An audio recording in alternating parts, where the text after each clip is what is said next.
अर्थशास्त्र। अर्थशास्त्र में पहला चैप्टर मानव विकास।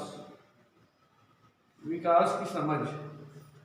विकास की समझ में आज हम देखते हैं आय के मापदंड और आय का वितरण। आय के मापदंड और आय के वितरण।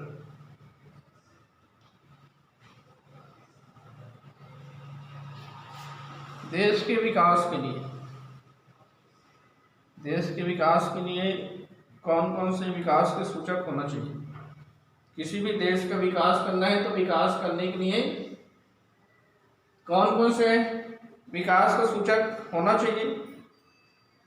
और देश के विकास हेतु राष्ट्रीय आय, देश के विकास हेतु राष्ट्रीय आय क्या होती है, आय का प्रमुख सूचक माना जाता है। लोगों की जो आवश्यकताएं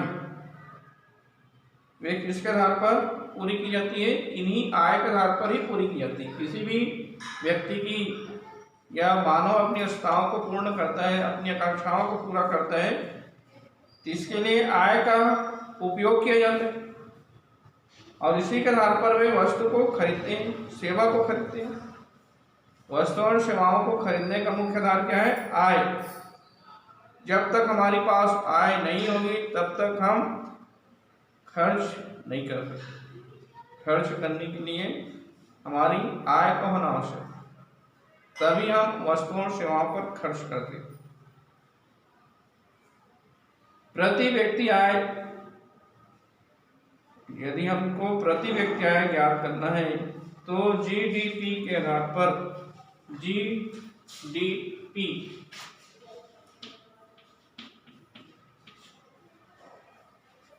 लोगों की यदि हमको प्रति व्यक्ति आय ज्ञात करना है तो प्रति व्यक्ति आय ज्ञात करने के लिए जीडीपी मतलब सकल घरेलू उत्पाद,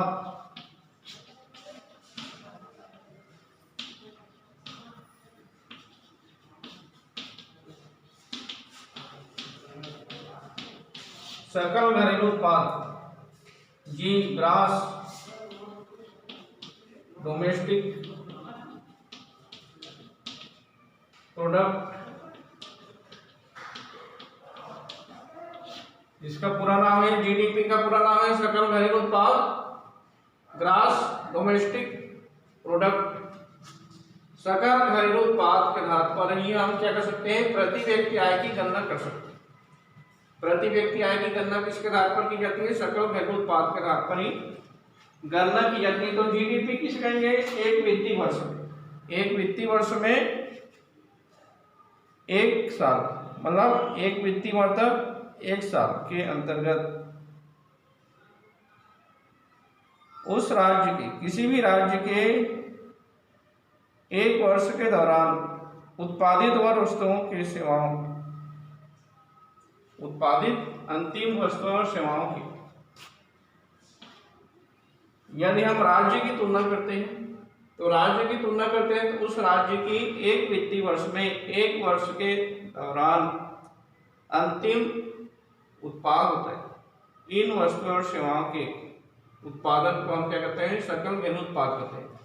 उसी प्रकार यदि हम एक देश की हम तुलना करते हैं, गणना करते हैं, अध्ययन करते हैं, तो एक देश के लोगों की प्रति व्यक्ति आय ज्ञात करने के लिए सकल घरेलू उत्पाद हमको अध्ययन करना पड़ेगा। एक वर्ष में या एक वित्तीय वर्ष में देश में वस्तु और सेवाओं का उत्पादन हो तो जीडीपी मतलब सकल घरेलू उत्पाद। एक वित्तीय वर्ष हो गया देश में या राज्य में, यदि हम देश की गणना करें तो देश लिखना है, यदि हम राज्य की गणना करना है तो हमको राज्य लिखना पड़ेगा। तो राज्य के अंतर्गत एक वर्ष में वस्तु और सेवाओं के उत्पादन को हम सकल घरेलू उत्पाद कहते हैं और इसी के आधार पर प्रति व्यक्ति आय की गणना की जाती है। तो प्रति व्यक्ति आय की गणना यदि हम तालिका में देखें तो इस तालिका में हम देखते हैं कि ये 3 राज्य हैं, महाराष्ट्र, केरल और बिहार। 2013 और 14 की ये वित्तीय वर्ष, उस वर्ष की 2013 कि सकल घरेलू उत्पाद के आधार पर लोगों की प्रति व्यक्ति आय राज्य के आधार पर दर्शाई गई।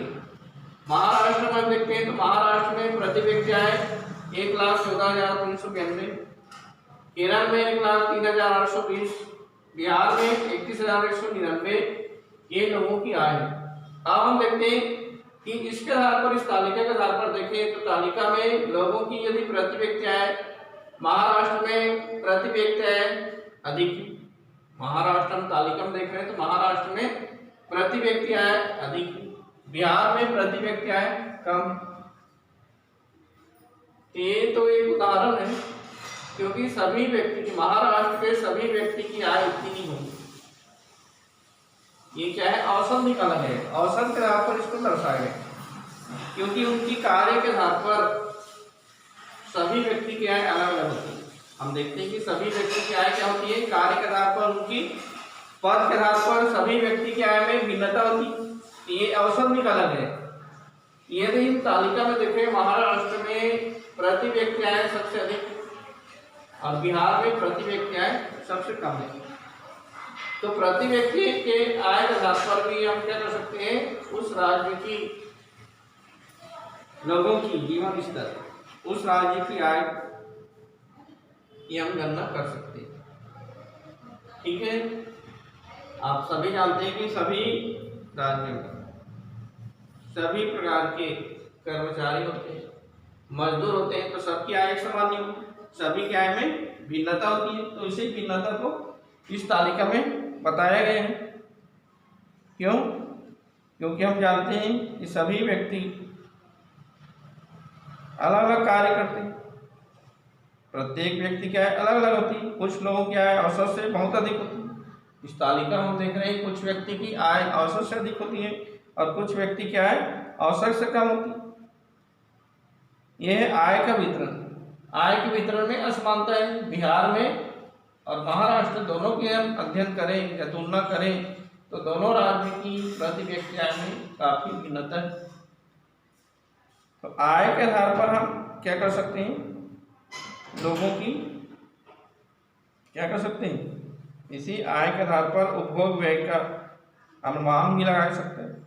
आय के आधार पर हम उपभोग, क्योंकि प्रति व्यक्ति अधिक होगी तो लोगों के द्वारा उपभोग भी अधिक किया जाएगा।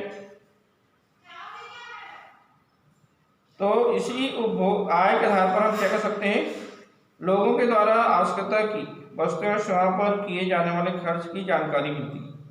अलग अलग वर्ग के लोगों द्वारा कितना व्यय किए जा रहे हैं, क्योंकि अलग अलग व्यक्ति हैं, अलग अलग कार्य करने वाले व्यक्ति हैं, तो इसको अलग अलग भागों में या वर्गों में बांटा गया है और अलग अलग वर्गों द्वारा कितना व्यय किए जा रहे हैं ये सरकारी सर्वे के आधार पर ज्ञात किया जा सकता है।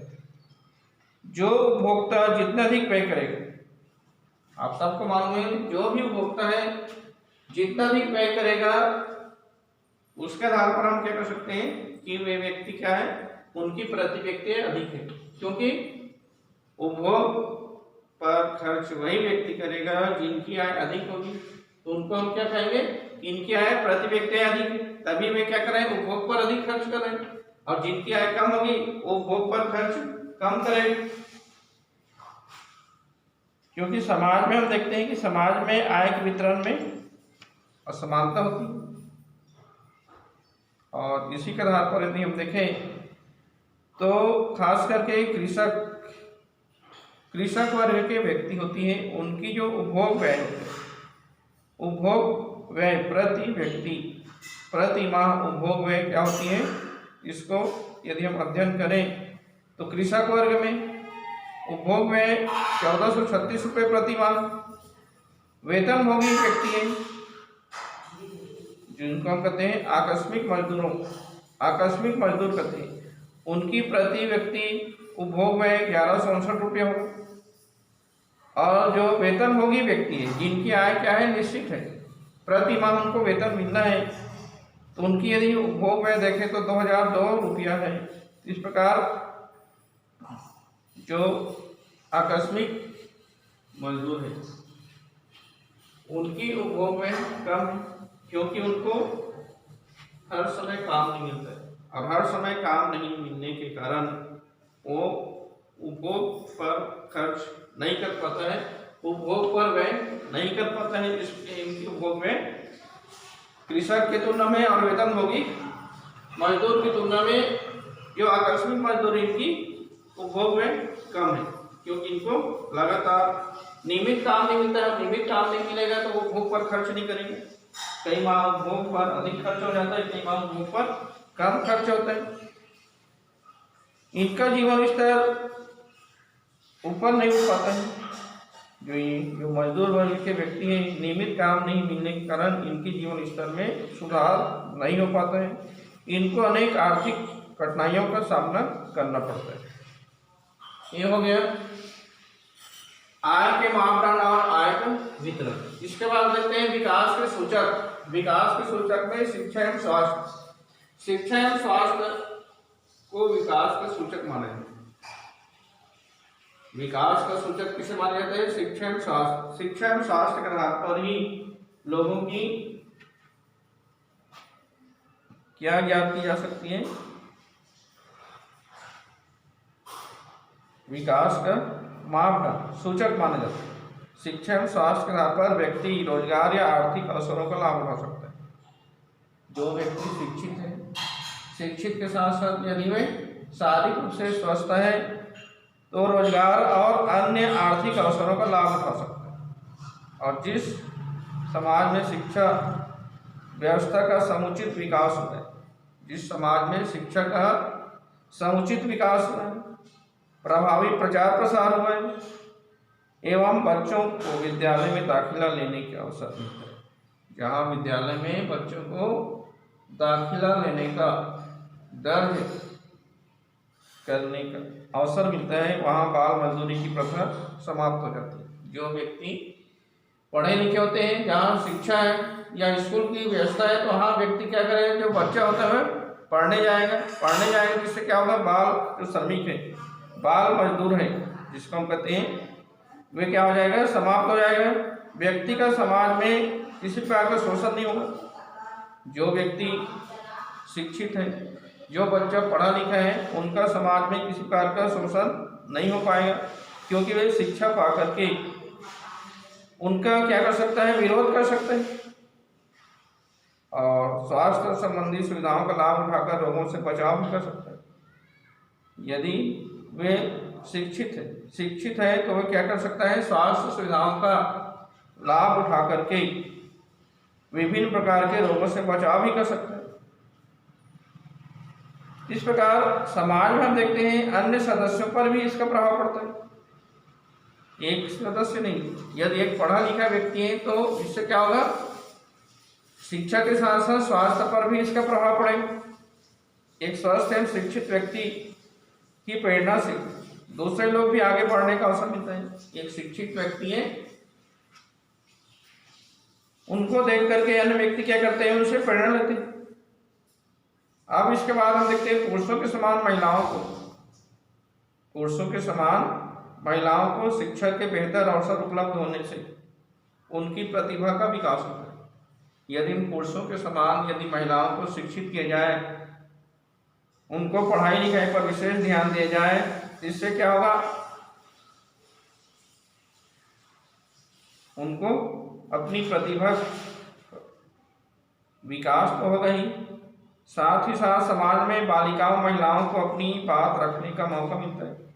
यदि महिला शिक्षित है तो उनको समाज में भी, बालिकाओं को भी और महिलाओं को भी अपनी बात रखने का मौका मिलता है। समाज में महिलाओं की बात को सुनने का वातावरण उत्पन्न होने से उनकी भूमिका बदलती है। लोगों में पौष्टिक आहार, शुद्ध पेयजल और स्वच्छता की बेहतर स्वास्थ्य प्रति निर्धारण करने में सुविधा मिलती है।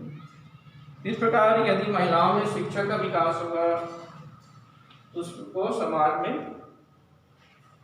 समान अवसर दिया जाता है, बोलने का मौका दिया जाता है।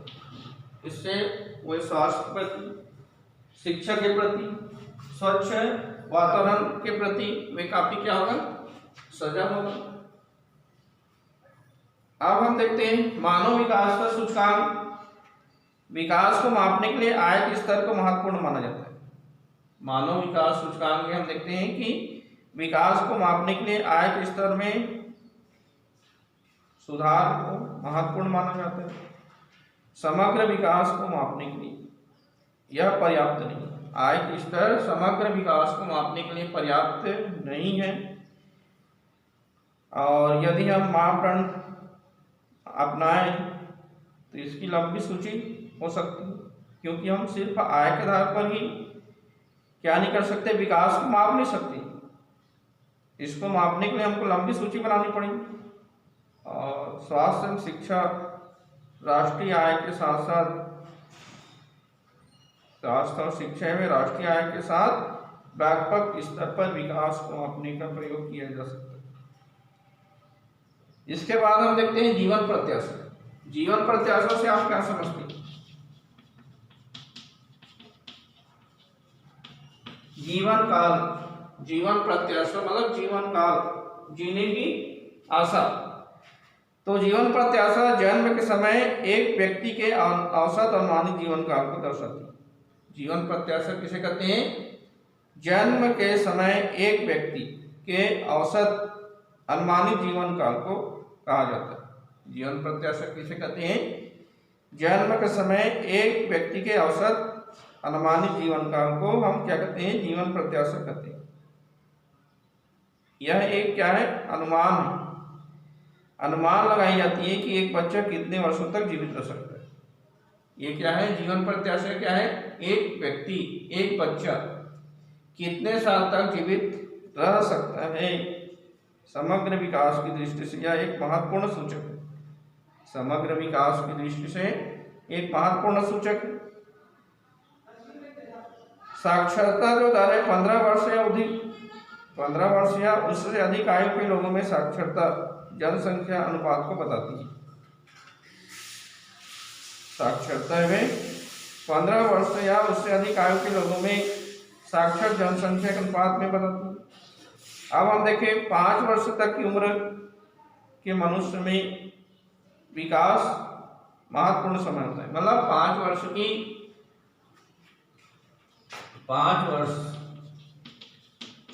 की उम्र में क्या होती है? मानव बच्चा मानसिक विकास अधिक होता है।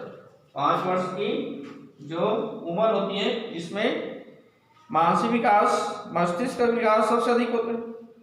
यदि इस अवधि में बच्चा कुपोषित होता है तो उसका प्रभाव जीवन भर पड़ने की संभावना बनी रहती है। 5 वर्ष की उम्र में यदि बच्चा कुपोषित है तो कुपोषित होगा तो उनका जो प्रभाव है जीवन भर पड़ता है। विकास का सबसे महत्वपूर्ण लक्ष्य है आने वाली पीढ़ी को स्वस्थ जीवन जीने का मौका दे। अब हम देखते हैं कि आने वाली पीढ़ी को हमको क्या करना है? स्वच्छ स्वास्थ्य दृष्टि से जीवन जीने का मौका दे, क्योंकि बच्चों में कुपोषण 2 प्रकार का हो सकता है। उम्र के अनुसार ऊंचाई और उम्र के अनुसार वजन। यदि हम देखें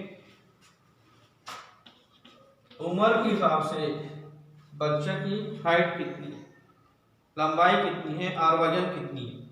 यदि उम्र के हिसाब से उनकी हाइट नहीं बढ़ी या उम्र के हिसाब से उसकी वजन में वृद्धि नहीं हो रही है तो बच्चा कुपोषित कहलाएगा। उम्र के हिसाब से उनकी हाइट और वजन अच्छी होनी चाहिए, तभी उस बच्चे को हम क्या कर सकते हैं? ये स्वस्थ है, शारीरिक दृष्टि से और मानसिक दृष्टि से स्वच्छ माना जाता है। यदि बच्चों में ऊंचाई और वजन का स्तर एक सीमा से कम है तो बच्चा कुपोषित कहलाएगा। यदि कोई बच्चे में ऊंचाई और वजन के हिसाब से यदि कम है तो बच्चा क्या कहलाएगा? कुपोषित कहलाएगा। क्यों? क्योंकि उनका शारीरिक और मानसिक विकास नहीं हो पाया। इसके बाद हम देखते हैं सार्वजनिक सुविधाएं। सार्वजनिक सुविधाएं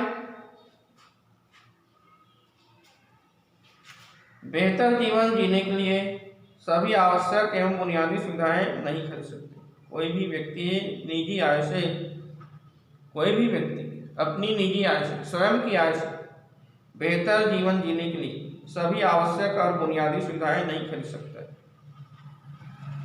क्यों? क्योंकि हम अपनी आय से प्रदूषण मुक्त वातावरण नहीं खरीद सकते। हमारे पास कितनी भी आय हो, लेकिन हम उस आय से प्रदूषण मुक्त वातावरण नहीं खरीद सकते। इसके लिए हमको क्या करना पड़ेगा? शुद्ध वातावरण में जाना पड़ेगा, शुद्ध वातावरण परिवेश में जाना पड़ेगा। पैसे से हम संक्रमित बीमारियों से नहीं बचा सकते। पैसे हमारे पास, लेकिन हम संक्रमित बीमारी, जैसे अभी कोरोना काल चल रहा है, तो कोरोना काल से हमारे पास कितने भी पैसे हो, यदि हम कोरोना पॉजिटिव है तो हम उस पैसे से इन रोगों से छुटकारा नहीं पा सकते। इसके लिए हमको स्वच्छ वातावरण बनाने की आवश्यकता होगी और बीमारियों के फैलाव से बचाना होगा। उसी प्रकार सभी व्यक्तियों की सुरक्षा हेतु, सभी व्यक्ति अपनी सुरक्षा हेतु, कोई भी व्यक्ति है, सभी व्यक्ति सुरक्षा चाहते हैं, लेकिन सभी व्यक्ति अपनी सुरक्षा हेतु पुलिस कर्मियों को नहीं खरीद सकते। सभी व्यक्ति सुरक्षा चाहता है, लेकिन हमारे पास जो पैसा है, आय है, उनसे हम सुरक्षा कर्मियों को नहीं खरीद सकते। सभी के लिए संभव नहीं है। पृथक या अलग अलग सुरक्षा कर्मी तैनात नहीं किए जाते, परंतु एक सुरक्षित एवं शांतिपूर्ण वातावरण निर्माण किया सकते हैं। हम अलग अलग या भिन्न भिन्न पुलिस कर्मियों की सुरक्षा कर्मी तैनात नहीं कर सकते हैं, लेकिन इसके लिए हमको क्या करना पड़ेगा? एक सुरक्षित और शांतिपूर्ण वातावरण का निर्माण किया जाना चाहिए। ये हमारे लिए क्या है? यही हमारे लिए सार्वजनिक सुविधाएं। उसी कारण हम देखते हैं स्वच्छ पेयजल की सार्वजनिक उपलब्धता से सभी लोगों को फायदा होता है। स्वच्छ जल की सार्वजनिक उपलब्धता से सभी लोगों को फायदा होता है। सार्वजनिक वितरण की सुचारू व्यवस्था से लोगों को राशन मिलती है। हम देखते हैं कि सार्वजनिक, जिसको हम क्या कहते हैं, राशन कार्ड के माध्यम से सार्वजनिक वितरण प्रणाली में जाकर के हम क्या कर सकते हैं? मूलभूत सुविधाएं कम कीमत पर प्राप्त कर सकते हैं। इससे क्या कर सकते हैं? हम कुपोषण के स्तर को कम कर सकते हैं। इस प्रकार हम देखते हैं तो हम सार्वजनिक सुविधाओं के माध्यम से हम अपनी स्वयं की आय से इन सभी सार्वजनिक सुविधाओं को प्राप्त नहीं कर सकते।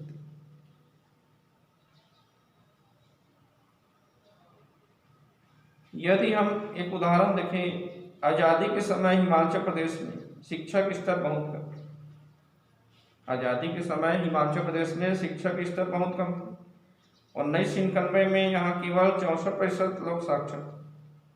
1991 में यहाँ के लोग सिर्फ 64% साक्षर थे, क्योंकि ये पहाड़ी इलाके में, और पहाड़ी इलाकों में पाठशाला स्कूल विकास करना काफी कठिन कार्य है। लेकिन सरकार और जनता दोनों शिक्षा के लिए उत्सुक है।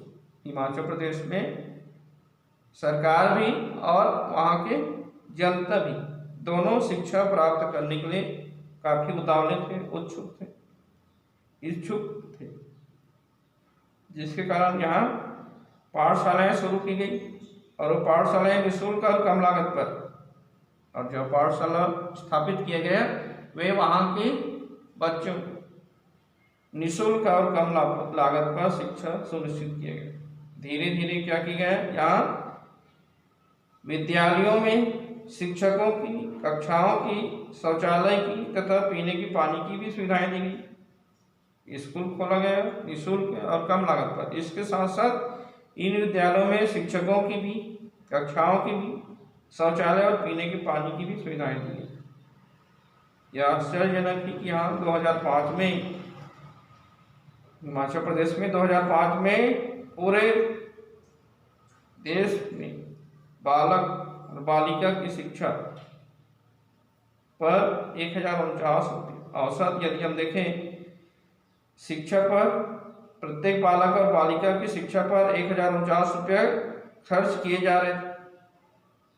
लेकिन अन्य देशों में, ये देश के अन्य भागों में हम देखें तो बालक बालिकाओं पर 1049 रुपये खर्च किए जाते थे, लेकिन हिमाचल प्रदेश में यह खर्च 2005 रुपये था। 1049 रुपया देश के अन्य राज्यों में। खर्च किए जाते हैं। लेकिन हिमाचल प्रदेश में 2005 रुपया हिमाचल प्रदेश के बच्चों पर, बच्चों की शिक्षा पर खर्च किया जाता था। इससे क्या हुआ, यहाँ लड़कियों की शिक्षा को प्रोत्साहित भी किया गया और जिसके कारण शिशु मृत्यु दर में भी कमी आई और लड़कियों की जो बाल मृत्यु दर है, बालिकाओं की, इसमें भी कमी आई। इस प्रकार हम देखते हैं तो बेटियों, आज हम देखते हैं कि यहाँ महिलाएं क्या हो गई है, कामकाजी और आत्मविश्वासी हो गई।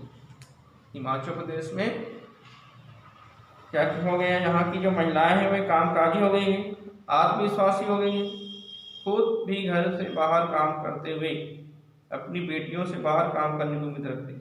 वहाँ की महिलाएं में खुद काम कर रही हैं और इसके साथ साथ में अपनी बेटियों से बाहर काम करने की उम्मीद रखता है। इस प्रकार यहाँ काफी बदलाव हुआ है। तो इस प्रकार मानव का काफी विकास हुआ है। ये सब मानव विकास का सूचक है। शिक्षण, स्वास्थ्य, मानव विकास का सूचक और सार्वजनिक सुविधाएं, सभी प्रकार की सार्वजनिक सुविधाएं अलग अलग क्षेत्र में दी जाती है। ये हो गया चैप्टर